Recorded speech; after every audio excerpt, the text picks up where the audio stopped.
Hi, and welcome to Ruler Mania Monday here at Patten Quilts. Today I'd like to show you a ruler tool that I use quite often, and I'm going to show you how I use it to fill in sashings and small areas in maybe a border or section of my quilt. Today I'm going to be demoing a ruler that is included in our Pocket Pebbler set. There are 5 rulers in each of the sets. There is the gemstone with diamonds. We have the stepping stones with hexes. The cobblestone with squares. The pocket pebbler with circles.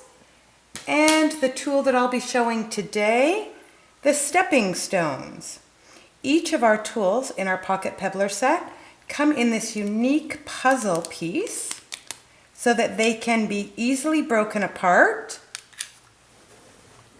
placed around the foot of your machine, and reattached. When you're all finished your design work, you simply break your puzzle piece back apart and you're free to continue stitching or to go back and fill in without ever having to break your threads. I like to have some grip on the back of my rulers so that when I'm using my ruler, I don't have to apply a massive amount of hand pressure.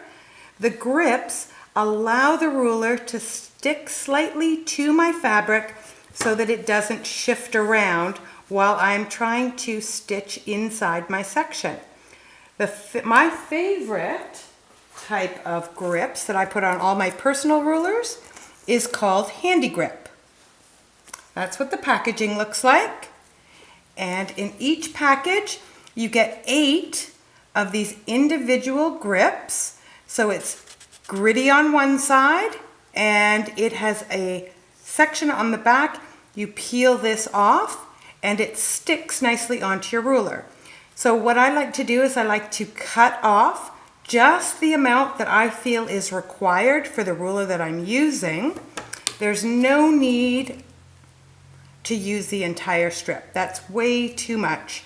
You just want enough on there so that it helps you to secure the ruler in place as you're working around your designated design. We will include all the information on all of the things that we've showed here today, including the thread color and where you can get it, and it will be connected to the link in our description on our YouTube channel. So I'm going to show you. If I don't want to open up my puzzle piece, when I'm working on my long arm, I can simply lift my hopping foot up and slide it inside and drop it back down. Because I'm not secured yet, there's no reason for me to break apart the 2 pieces. Now what I'm going to do is I'm going to pick my starting point. I'm going to needle down and needle back up. Then I'm going to pull up my bobbin thread. I'm going to get a good grip and secure my threads. Now what I'm going to do is I'm going to take those threads and I'm simply going to place them underneath my ruler. I'm going to snip that one right out of the way. And now it will secure it so that it's out of my way, and I won't get caught up in it or stitch it into the area that I want my design. The next thing that I'm going to do is I'm going to use these etched sections on my ruler, and that's how I'm going to line my design up so that I never have to pre-mark or pre-plan the placement of my design concept. It's going to be perfect and accurate every time.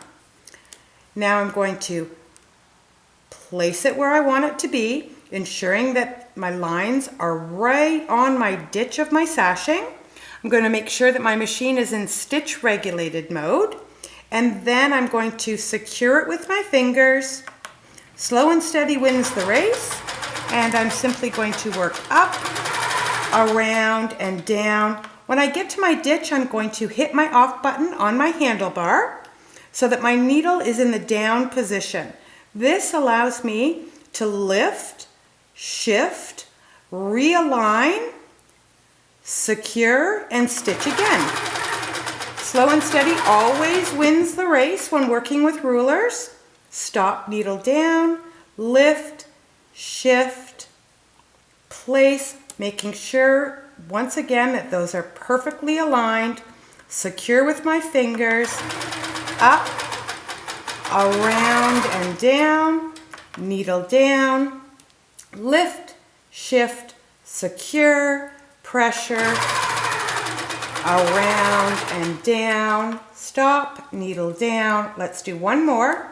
Lift, shift, secure, around, down, and I've turned my machine off. What I don't want to do is leave my stitch regulator on when I'm moving, shifting, or manipulating my ruler in any way, because in the stitch regulated mode, if I bump my machine or I lean too close to my belly bar and bump it, my machine will actually feel the movement and take a stitch in that stitch regulated mode. So let's pretend I've gotten all the way to the edge of my design area, and now I want to come back and create a secondary design up top. So what I'm going to do is I'm going to simply lift my ruler, disconnect my puzzle pieces, move that out of the way. I'm going to secure my stitching. I'm going to pull down, move my machine out of the way, secure my thread, come back to my original starting point, needle down, needle up, and now I'm going to push the head away from the quilt so that my bobbin thread comes up. I'm now going to take my curved scissor. I don't want to use a straight edge because if I get too close to my fabric, I can actually cut a V opening into the top of that quilt, which is not something that I want to do. So what I'm going to do is I'm going to place my scissor here, push down on my curved scissor, pull up on my stitched thread, and snip. So this allows a nice clean stop every time. It's already been knotted and I'm good to go. Now what I'm going to do is I'm going to move my needle over here, and this time I'm going to secure in that top upper section. Let me try and keep my hands out of the way here for you. Needle down right into the corner, needle back up, pull up my bobbin thread, come back nice and tight into that corner,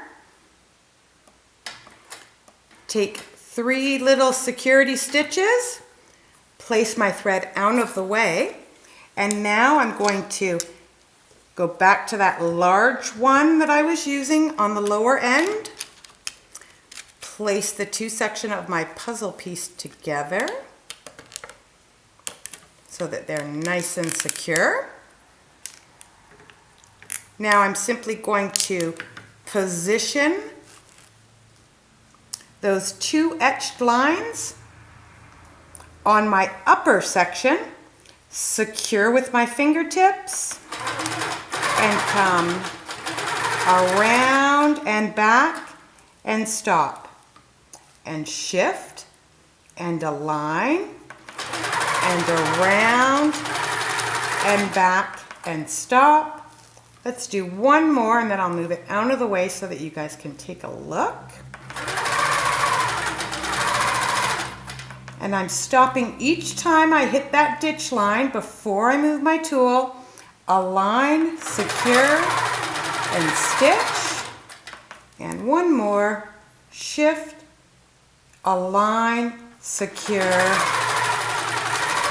and stitch. Then I'm going to take my puzzle piece apart. And there you have it. Perfectly even, perfectly balanced. Thanks for joining us here at Ruler Mania Monday on Sue Patten Quilts. I will include some extra video on our YouTube channel, so please check in there and subscribe.